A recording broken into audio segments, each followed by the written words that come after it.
Thousands of houses, schools, businesses burned to the ground. Communities wiped out, lives lost, families forever changed. They're the worst fires to ever hit Los Angeles, ever.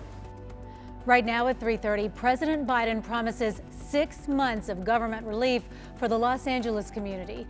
We'll hear about the resources the president is allocating to this disaster, and we have more details on help that's on the way.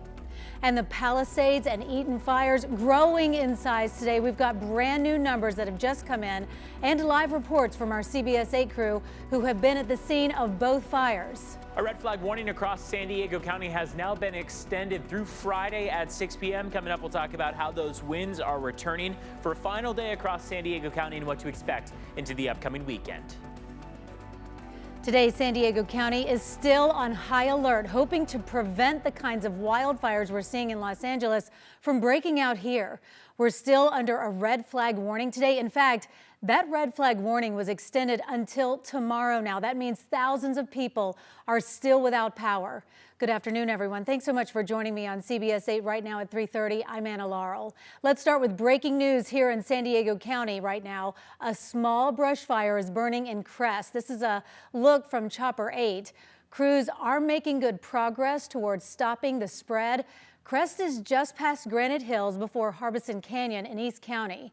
This is burning alongside La Cresta Road. The fire has blackened 2 to 3 acres right now and forced a closure of the rural road next to the burn zone. You can see them dropping fire retardant, dropping water, so that's good. The wind is not so strong that it's preventing our air resources from getting up there and fighting this fire. There are no reports of structures damaged or injuries. We're going to keep an eye on this fire, stay in touch with CAL FIRE, and keep you updated on the status of what's happening out there. Now to the breaking news story on everyone's minds. 6 fires now burn in Los Angeles County. In just the last hour and a half, President Biden announced the federal government will cover 100% of disaster response costs for the next 6 months to help with wildfires in the LA area. That includes funding for debris removal, temporary shelters, and first responders. Biden also committed significant federal resources, including 400 firefighters and 30 firefighting planes to help in this response. Now, the 100% coverage is an increase from the previously allocated 75%, and it's more than Governor Newsom even asked for. With major fires still burning out of control and nearly, get this, 180,000 people evacuated. The damage is expected to be one of California's most expensive disasters. Los Angeles County is now working with the National Guard to help with emergency operations there. The fire chief says he's working on implementing a curfew that would be in effect from 6 p.m. to 6 a.m. in the various fire areas. We've got team coverage for you this afternoon. As we said, there are now 6 fires burning in LA. The latest fire that just broke out, they're calling it the Kenneth Fire. It's about 55 acres, but it is spreading quickly. 3 of the 5 fires are not contained at all, including the 2 largest, the Palisades fire that ran through Pacific Palisades and Malibu, and then the Eaton fire that's in the Altadena area. The Eaton fire alone has burned now nearly 14,000 acres. Right now, investigators believe at least 4,000 to 5,000 structures have been damaged or destroyed just in the Eaton fire. That's where we find CBS 8's Shannon Handy this afternoon. She joins us live. Shannon, Altadena is about 10 minutes up the hill from Pasadena. So what are you seeing there today? I'm just seeing that behind you, the wasteland behind you. Yeah, Anna, it's really hard to describe, but you said it, a wasteland. We are seeing destruction no matter where we turn, really. And as you just mentioned, Altadena is just north of Pasadena, about 10 minutes. About 50,000 people live here. And this is the main part of downtown. This is off of Lake Boulevard, but this is not the downtown that people recognize. What you see behind me, people who live here tell me this used to be a children's center. That's gone. Next door is a spiritual center. That's gone too. Across the street is a hardware store that's been destroyed. And across from that is a townhome complex. Nothing is left. Keep in mind, this is just a small portion of the destruction we're seeing out here. We drove around and saw not only businesses that burned, but also churches and homes. In many cases, there were still active flames and smoldering. The best way to describe it is as as if a bomb went off in a war zone. It's heartbreaking. We were there as one family came home to see that their home is no longer standing. And that's the case for so many people here in Altadena. But what we did not see is an active firefight. That's happening in the mountains above us. Here in Altadena, this is the aftermath. Fire investigators now have to comb through the rubble and check for people's remains. We've been warned that while the official death toll with these fires is at least 5, that number will likely grow. Then, of course, is the cleanup process, followed by rebuilding, which will take years. Thousands of structures overall have been destroyed. It's really hard to wrap your head around the severity of this disaster, Anna. You know, we are a visual medium. We work on the news. This is what we do. We come out to these sites all the time, and this is why we take pictures and we share them with the public. But to actually be here in person and to stand here amidst this rubble is just undescribable. I mean, again, this is the main part of downtown. You don't see this often with wildfires, but this just speaks to how strong these winds were, how fierce this fire was. And what's also interesting, Anna, is, you know, we see a lot of streets just a block or two away from me where every single home is gone. And then a half mile away, there's other homes gone, yet in between, there's homes that were spared. And that's because of the wind. They carried these embers everywhere. There was no way to predict, Anna, exactly what would survive and what would be destroyed.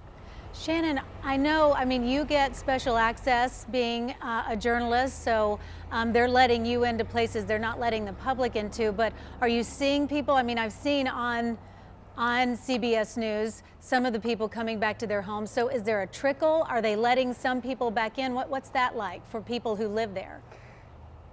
We actually had to go through several roadblocks, and what that means is you go up the intersection. We exited Lake Boulevard. That's the main exit off the freeway to get to Altadena, and we had to stop 3 or 4 times because the road was blocked by sheriff's officials or police, and they had to ask for ID. They made sure we were with the media. They are, as it appears, allowing residents in because we've seen quite a few residents actually walking around surveying not only the damage at their own home, but just the damage around town. And it's very eerie, Anna, because the majority of Altadena, as we talked about earlier in the newscast, you know, nearly 200,000 people in the LA area have had to evacuate. So it is very eerie because it's very quiet. But the people that are walking around, they are doing so silently. A lot of them, you just see what they're thinking by looking at their face. And I did have a chance to speak with some people. I spoke to a woman who lost her home. I spoke to a couple whose home was the only one on their street that survived. There's so much emotion wrapped around this, and there's also a lot of disbelief. The woman who lost her home, I said, "How are you feeling right now?" And she couldn't quite give a straight answer because she is just in a state of shock right now, and that's the case for so many people out here, and it's really emotional. I get emotional just talking about it, just seeing these homes, and you saw that video that we showed of that family just hugging, and we stood back, we gave them their space because that wasn't the time for us to try and speak with them. But you know, this is what's happening to so many people. Thousands of structures were destroyed, and we don't even know the full scope of this. So it's just going to be a problem in the days, in the weeks, in the months, in the years to come, and we just need to wrap our arms around the LA community and do whatever it is we can to help.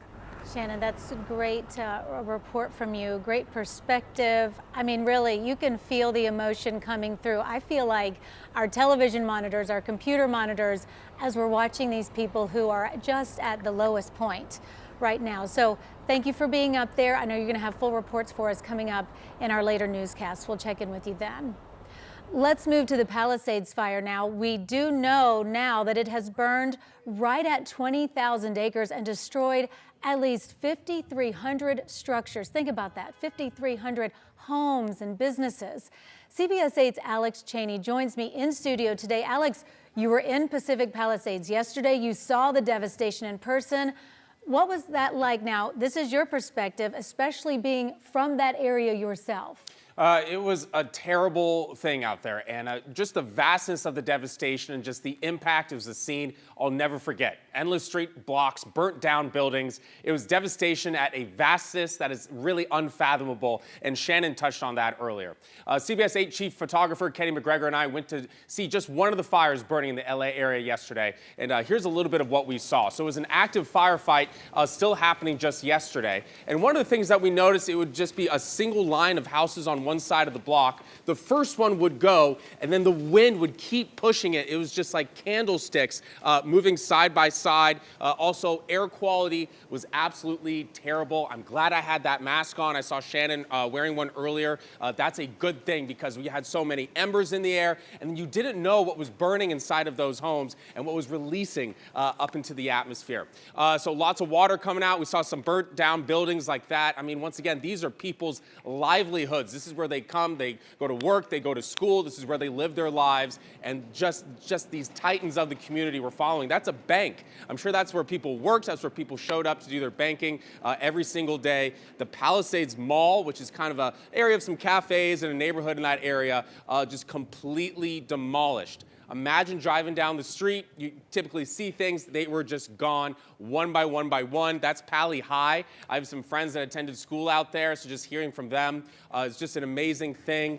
Friend's house was right on that evacuation line. So most in the LA community, basically everybody at some point has been touched by this. Either you were evacuated yourself, you had a friend that evacuated, you've at least been really paying attention to this over the past 3 days.